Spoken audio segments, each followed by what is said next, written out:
দেখুন, আমরা প্রথম থেকে আমাদের স্ট্যান্ড ক্লিয়ার করেছি। কেউ মসজিদ তৈরি করবে তাতে আমাদের আপত্তি কিছু নেই।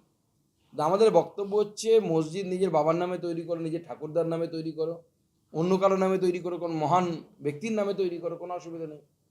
কিন্তু বাবরের নামে একটা মসজিদ তৈরি করা, যেখানে যে নামটা নিয়ে এবং যে মসজিদ নিয়ে বহু বছর ধরে হিন্দু এবং মুসলিম উভয় সমাজের মধ্যে সংগ্রাম লড়াই চলেছে, বহু মানুষের মৃত্যু হয়েছে, এবং আজকে থেকে না, খানুয়ার যুদ্ধের সময় থেকে এই যুদ্ধ চলে আসছে বিটুইন বাবর আর রানা সাঙ্গার সাথে যে যুদ্ধ হয়েছিল তারপর থেকে এটা চলছে, এবং শেষ পর্যন্ত আইনি লড়াইয়ে গিয়ে হিন্দু সমাজ তার আরাধ্য দেবতার স্থান ফিরে পেয়েছে।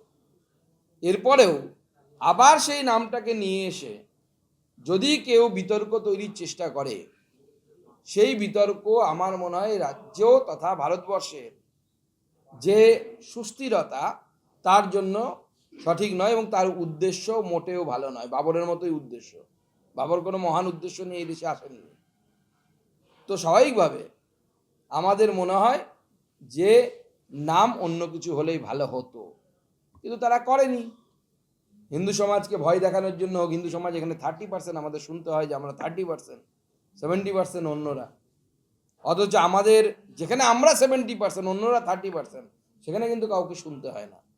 সেই জন্য হিন্দুইজম বা হিন্দুত্ব সেকুলার, পিওর সেকুলার, সঠিক সেকুলার।